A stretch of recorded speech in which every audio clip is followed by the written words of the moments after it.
বিহারের পর বাংলাতেও ভোটার তালিকায় স্পেশাল ইন্টেন্সিভ রিভিশন, এই নিয়ে তুঙ্গে জল্পনা। ভোটের আগে এই ইস্যুতেই রণকৌশল সাজাচ্ছে তৃণমূল। কেন্দ্রের বিরুদ্ধে সাঁড়াশি আক্রমণের তোড়জোড় শুরু। বাংলাদেশি তকমা দিয়ে ওপার বাংলায় পাঠিয়ে দেওয়ার অভিযোগে ঘাটাল থেকে বিঁধলেন মুখ্যমন্ত্রী মমতা বন্দ্যোপাধ্যায়। তিনি বলেন, এসআইআর এর নামে এনআরসি করার প্ল্যান চলছে। প্রত্যেককে ভোটার লিস্টে নাম তুলতে হবে। যদি কারো নাম বাদ যায় তাহলে আবেদন করতে হবে। নাম সংযোজনে সহায়তা করবে রাজ্য সরকার। এসআইআর নামে স্পেশাল ডিভিশনের নামে এনআরসি করার একটা প্ল্যান চলছে। সবাই কিন্তু যার ভোটার লিস্টে নাম আছে আবার নতুন করা হবে। এমন কেউ যেন বাকি না থাকেন যে ভোটার লিস্টে নাম তুলবেন না। প্রত্যেকে নাম তুলবে। আর যেখানে দেখবেন নাম বাদ দেওয়া হচ্ছে সেখানে কি করে নাম তোলাতে হয় আপনারা যাবেন, দরবার করবেন। আমরা সম্পূর্ণভাবে আপনাদের সাথ দেব। মানুষের নাম বাদ দিয়ে তাদের বাংলাদেশ পাঠিয়ে দেওয়া। বাংলা ভাষায় কথা বলে বলেই বাংলাদেশের লোককে নিয়ে এসে পশ্চিমবঙ্গের ভোটার লিস্টে নাম ঢুকিয়ে দিতে হবে। পাল্টা সুর চড়িয়েছেন বিজেপির রাজ্য সভাপতি শ্রমিক ভট্টাচার্য।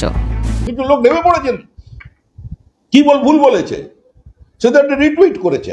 হ্যাঁ, কোনো জায়গায় কোনো সেটা বোঝাতে চেয়েছে ভাষার কারণে, কোনো জায়গায় তার কমিউনিকেশন গ্যাপ হয়েছে। নির্বাচন কমিশন একটি স্বশাসিত সংস্থা, যাকে সমর্থন করা কেন্দ্র ও রাজ্যের ক্ষেত্রে বাধ্যতামূলক।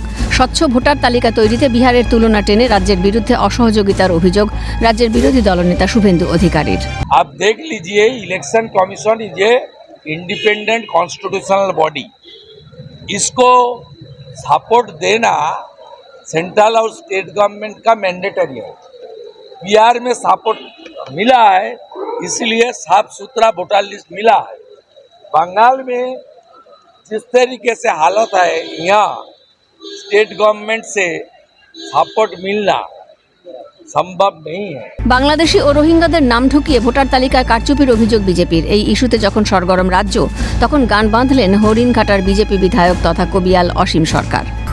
যত রোহিঙ্গা আর ঘুষ পেটিয়া রেহাই তো পাবে না, এবার হবে চাইয়া, হবে চাইয়া। পাখির চোখ 2026-এর বিধানসভা নির্বাচন। এসআইআর ইস্যুতে সুর চড়াচ্ছে বঙ্গের শাসক দল।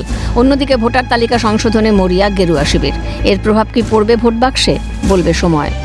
ক্যালকাটা নিউজ।